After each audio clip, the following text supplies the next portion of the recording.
Hello, and welcome back to Hoi 4, Equestria War, the Kingdom of Winter, under King George the First of Clan Skyfling. In today's episode, we continue on our journey of, right now, just reforming our economy. But we did successfully help Equestria in their civil war last time, which and in fact the last two times, which went pretty well, though we still have some risks up between us, but you know, hopefully it'll work out. As we constructed new roads, new farms, and expanded various sites and holds, we have discovered many new potential sources of metals and other materials. Furthermore, while not directly, we did learn of quite a few new ways to work the lands and break through the permafrost. This can similarly be applied in excavation efforts.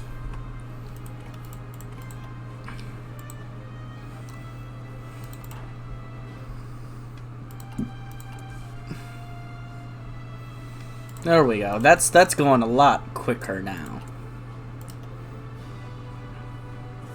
And then these guys are all also at 40, so actually you're 2. The only one that's not is you, which is still at 0.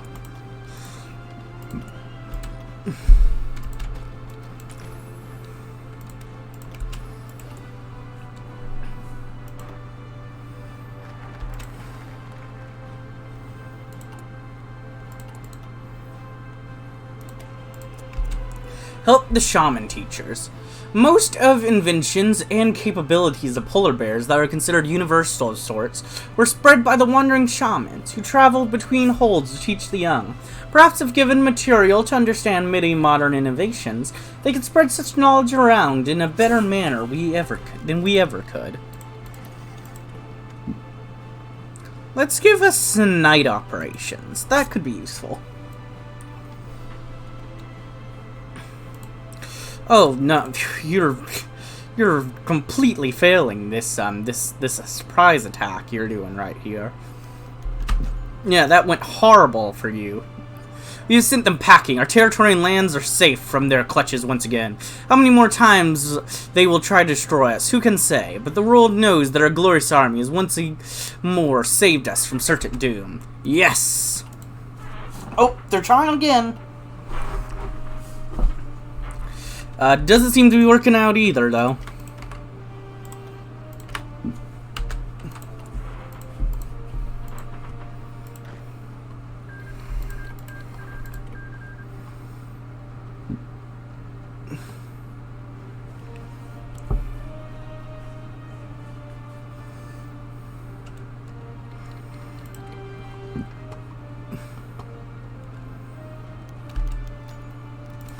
Good. You guys go up there, just so we have some troops up there to defend if they decide to attack up there, so, yeah. Just feel like that could come up. Aluminum and oil.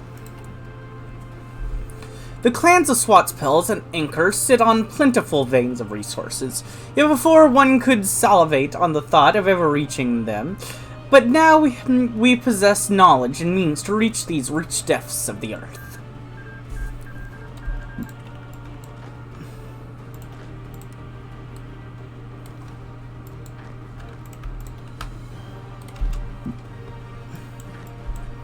Yeah, I don't need to be taking attrition damage, though. That's not something I want to be doing.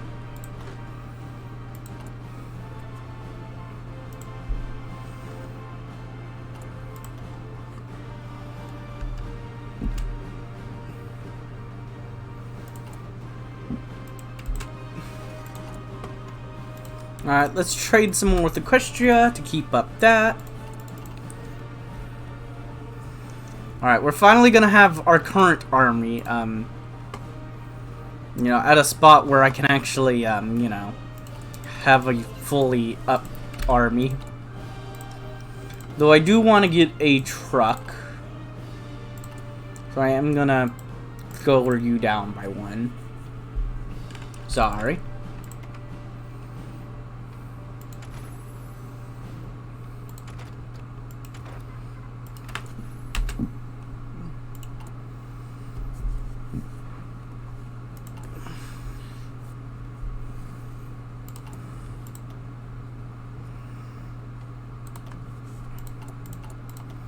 Yeah, let's get another research slot. I could use that.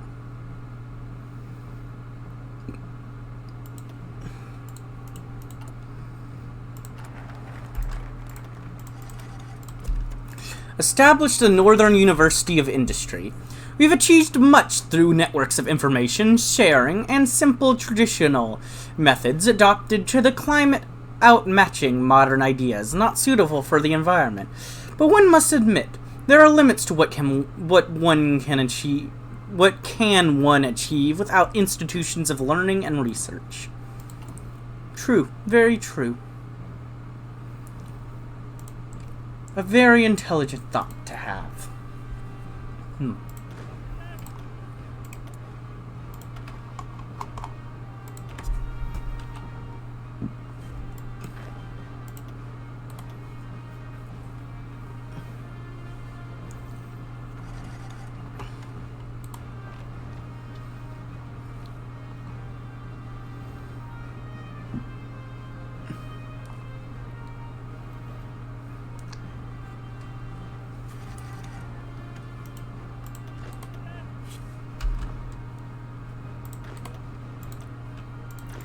Alright, I think for now I'm going to go ahead and, let's grab you, let's grab you, and you guys can just come on back, home for now.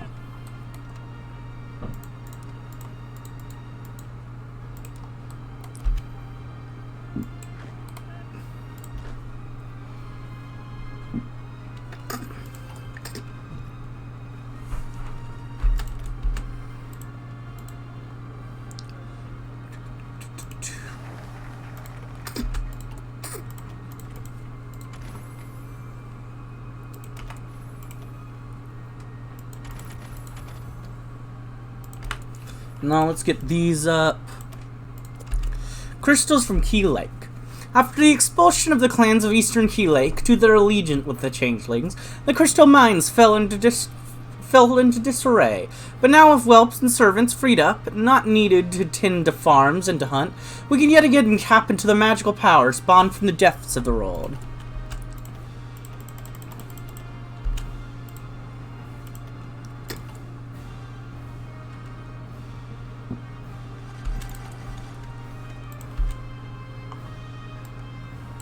Okay, I am gonna need some more guns.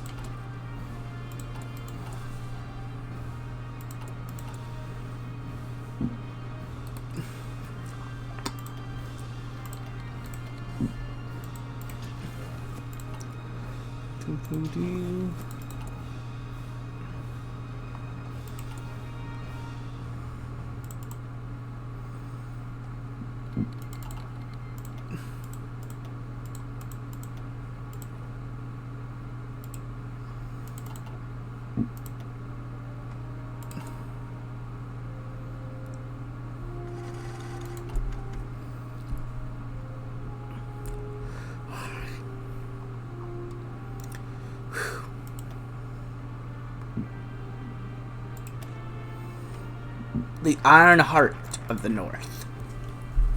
After long and difficult transformation, we have reached a level of production and industrial power neither we nor our enemies could ever anticipate. Perhaps we can't match the great southern realms yet, but that does not matter when we are the beating Iron Heart of the North. Yeah!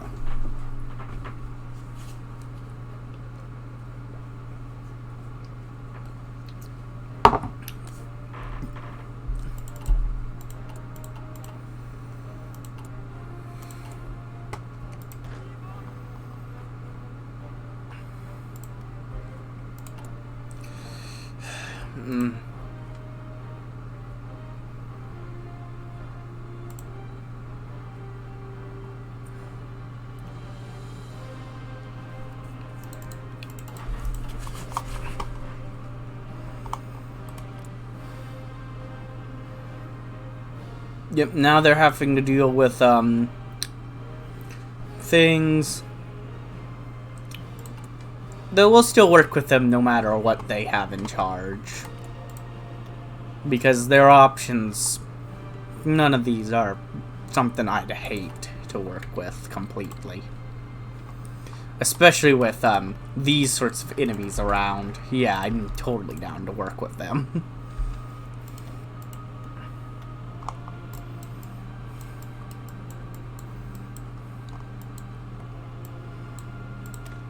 Our ancient faith. The polar bear faith is ancient, enduring, respectable, and something that has historically defined many clans. It is disorganized, consisting of various cults which lack any unifying element. And with our rising kingdom being inherently tied to divine and religious, we are forced to confront the issues this presents.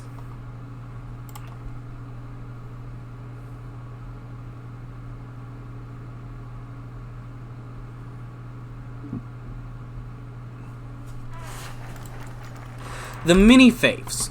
While Jordas himself held his faith for Allfather in a manner more similar to a griffin devotion to Boris, most polar bear worshipped differently from him and most other races, for they did not revere and prostrate themselves before some abstract divinity that dwelled high in the heavens. They merely respected these mythical figures. Furthermore, most of their figures were real, at least in bear historiography.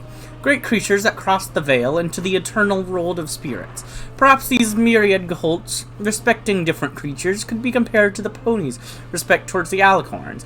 Yet even then, no single deity or figure was revered by all, and those few that were universals, like Allfather, often took a secondary or even tertiary role in the custom pantheon of every clan or even warband.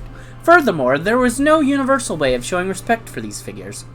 And that had to change. For the Kingdom of Winter was a realm that promised to respect the cultures of clans and warbands, many of which endured for centuries or more, stifling any idea of universal Ursine nationalism. Yet a modern realm requires some unity based on something greater than more reverence for a leader, and thus King Joris made another choice. They shall be united by faith. Let's see.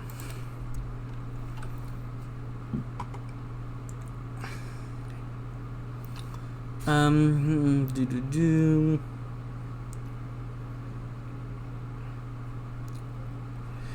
going to embrace tradition. What do we care for lack of organization or lack of hierarchy?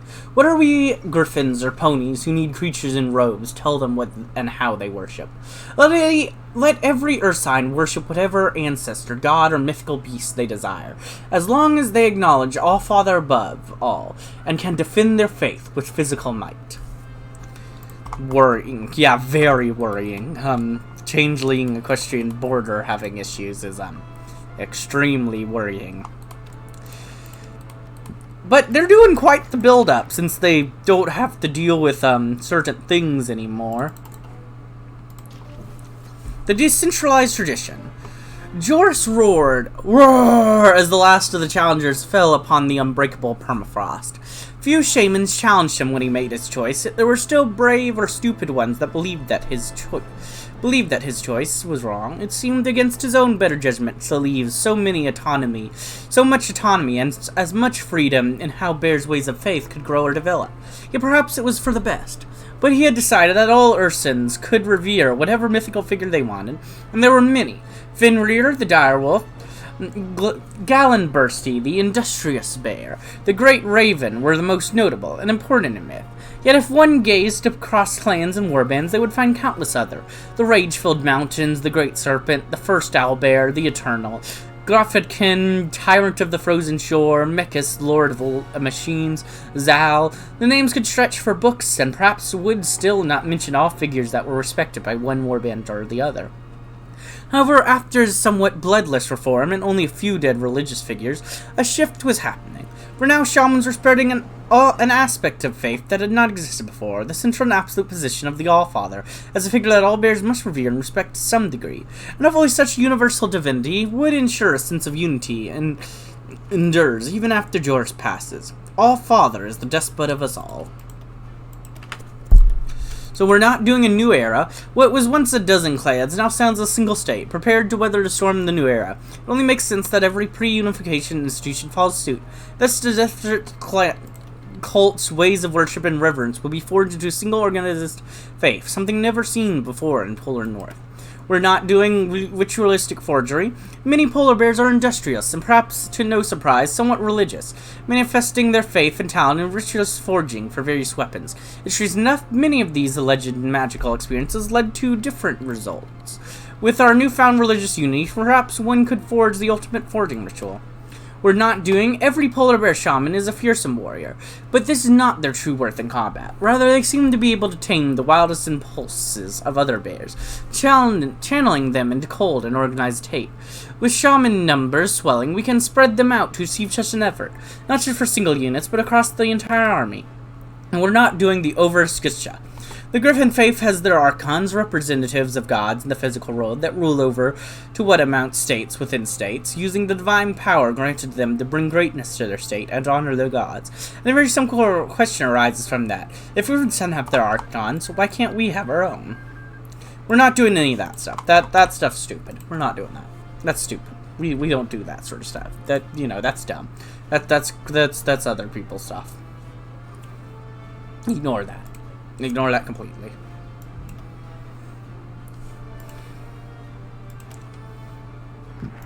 Instead, we are doing frozen roads and iron railways. Perhaps to the surprise of nobody, many of the outcasts that roamed the land clanless and considered worthless could have become talented artisans and even architects. We shall honor these bears that uplift our regime further by allowing them to forge roads and railways that shall be like blood vessels of our new kingdom.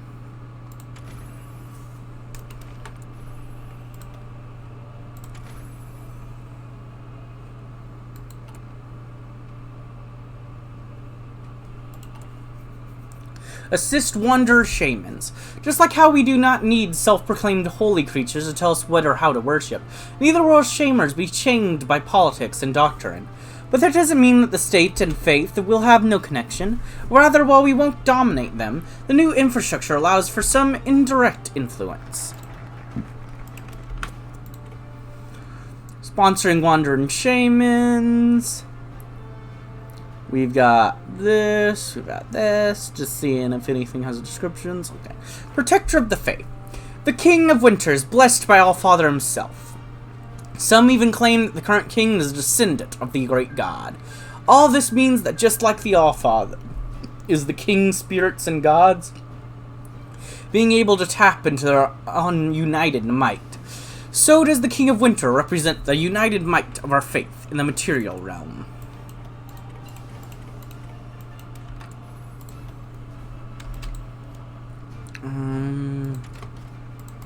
Alright, time to begin getting these.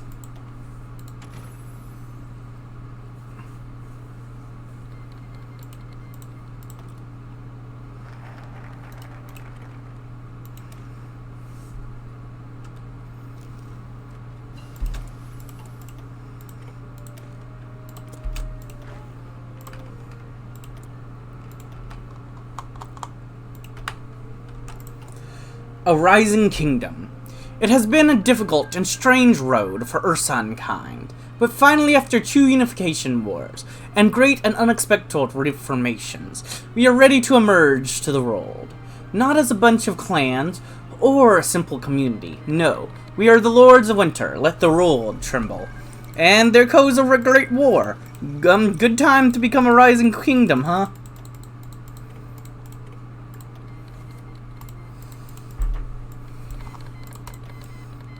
Yeah, we better get ourselves together, huh?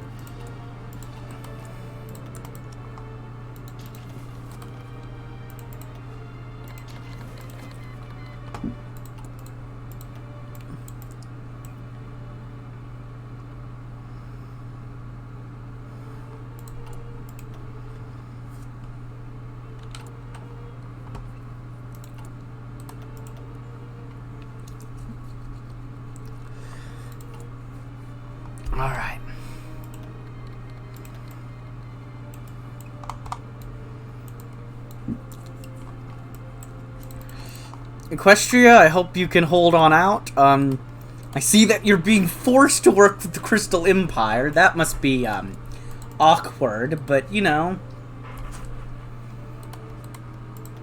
They have great strength, so they should actually make this easier for you in the end, strangely enough.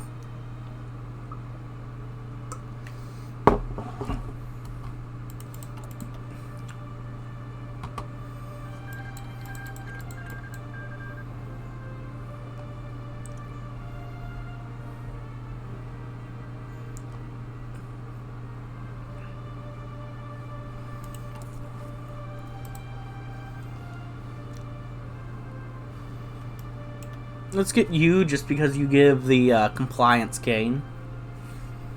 And that will be useful in the future.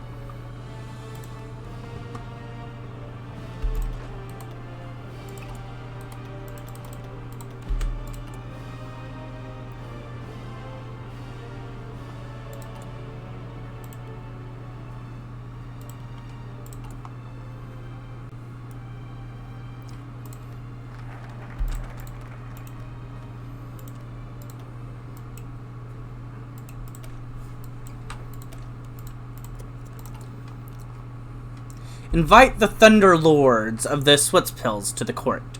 Lord Torben and Clan Switspills is a good friend of our king and Clan Skyfling, and Clan Skypilts have been allies and brothers by combat for nearly a decade at this point.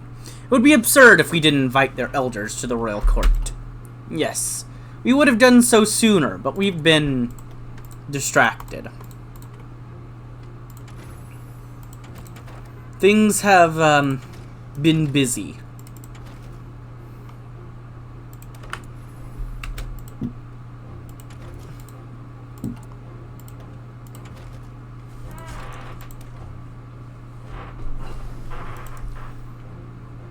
Actually, yeah, let's start with this. Let's see. Can I get this in? I can. I do have the support equipment to get the first thing in. Good.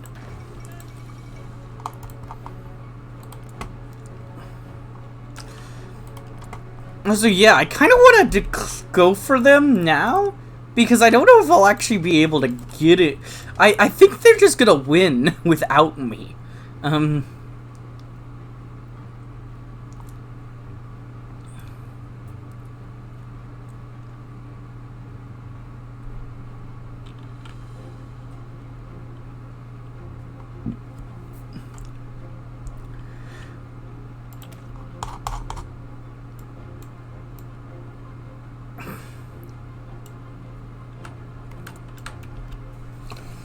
I don't really want that.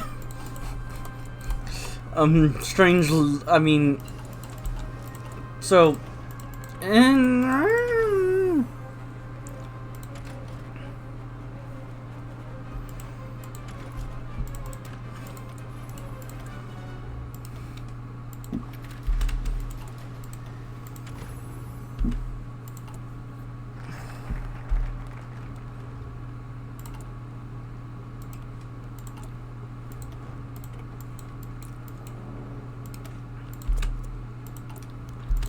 Lords of Thunder in the court.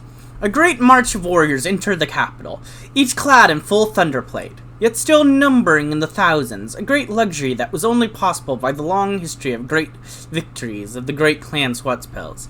The procession was led by a towering behemoth covered in shining steel that hid underneath a flesh burned by lightning. Lord of Lightning Torben, for the first time in allegedly thousands of years did the armies of Swatspels march into the capital of Clan Skyfling.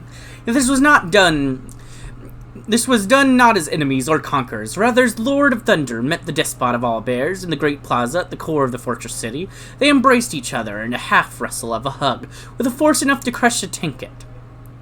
The touching gesture of brotherhood could be heard across the entire city, on the account that both persons were clad in enough armor to put many a tank to shame. With the greetings gaining approval of the elders gathered, the two Ursins broke contact, and the warrior scribes of Swatspels were directed to a new fortress within the city constructed just for them. And thus many of Clan Swatspels' elders settled in the fortress city of Mathier, Featherin, for their lord above lords had invited them there to help with the governing of the great realm and maintain tradition and proper Ursan culture, even as the realm marched forward. Remind ourselves of our lost land. Clan Swatspels are not just warriors. They are a clan of historians, keeping great chronicles describing their history. Sadly, much of it is about loss of land, be it due to nature or enemies. And while it pains one to read such text, one must always remember history, to not repeat it. Because at this point, Equestria is a powerhouse.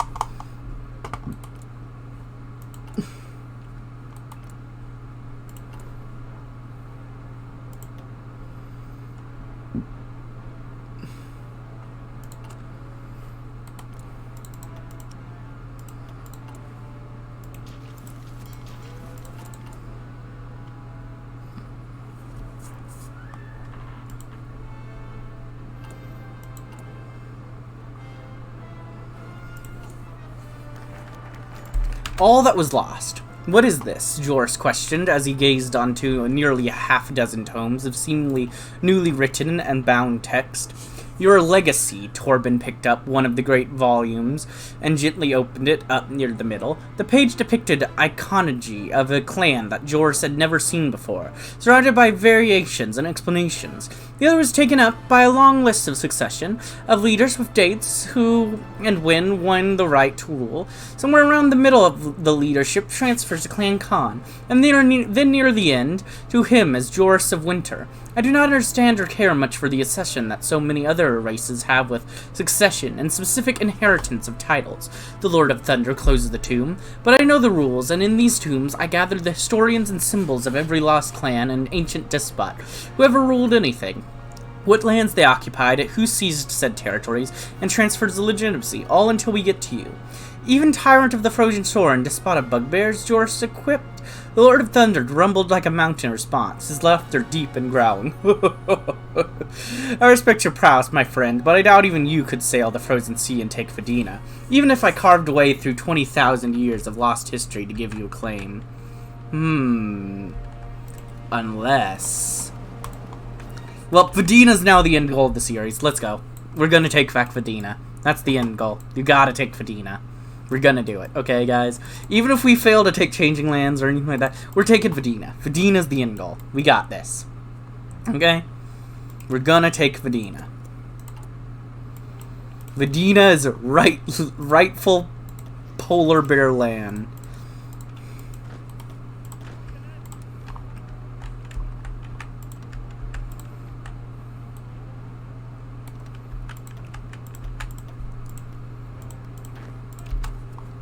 And I know that to be 100% true.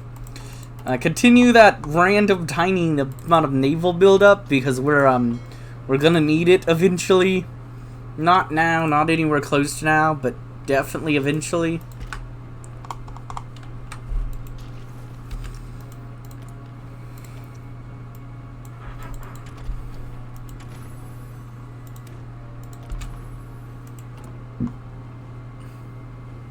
But I think this is a good time to go ahead and end this episode. I hope you enjoyed, and if you did, like, comment, subscribe, and hit the bell button. And as always, peace.